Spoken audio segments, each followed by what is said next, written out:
Berencana itu keren.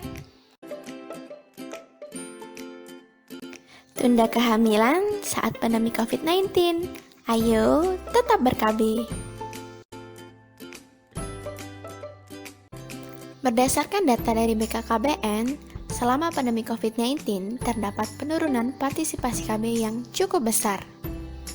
Menurut laporan hasil pelayanan KB pada bulan Januari sampai dengan April tahun 2019 dan 2020, terjadi penurunan angka pelayanan KB sebesar 1.179.467 dari tahun 2019 dibandingkan dengan tahun 2020.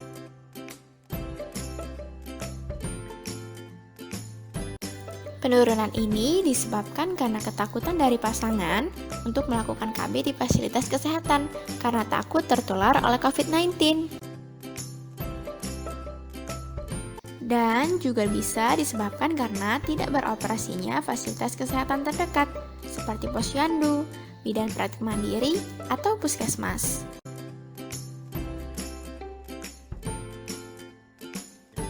Penurunan ini dapat berimbas pada meningkatnya jumlah kehamilan yang tidak direncanakan sebesar 10 hingga 15%, yang pada akhirnya akan memicu lonjakan angka kelahiran atau yang disebut dengan baby boom.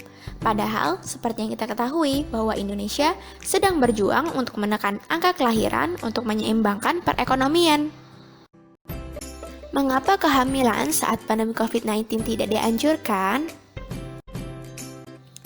Kehamilan akan membuat ibu menjadi lebih rentan untuk terpapar COVID-19 karena perubahan-perubahan fisik, penurunan kekebalan tubuh, ketidaknyamanan trimester 1 seperti pusing, mual, muntah, dan tidak nafsu makan akan semakin menurunkan stamina ibu.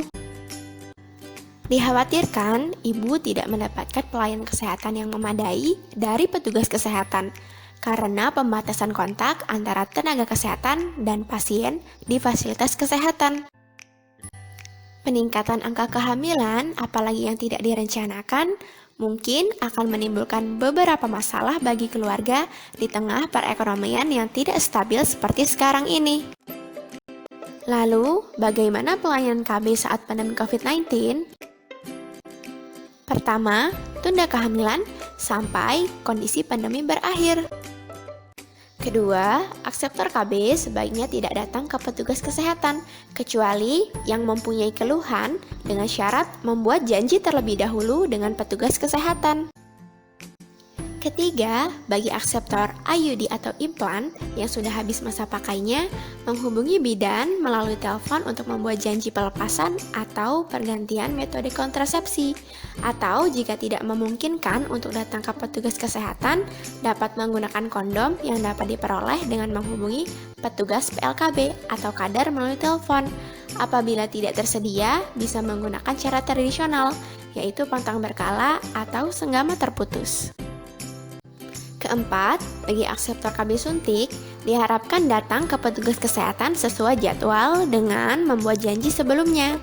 Jika tidak memungkinkan, dapat menggunakan kondom yang dapat diperoleh dengan menghubungi petugas PLKB atau kadar melalui telepon.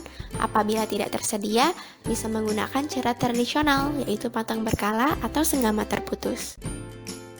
Kelima, bagi akseptor KB pil, diharapkan dapat menghubungi bidan atau petugas PLKB atau kadar via telepon untuk mendapatkan pil KB. Keenam, ibu yang sudah melahirkan sebaiknya langsung menggunakan KB pasca persalinan atau KBPP. Ketujuh, materi komunikasi, informasi dan edukasi atau KIE serta pelaksanaan konseling terkait KB dapat diperoleh secara online atau konsultasi via telepon.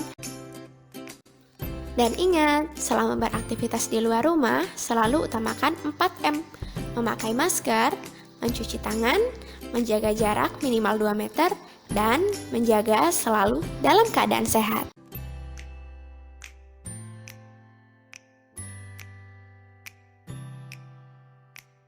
Terima kasih.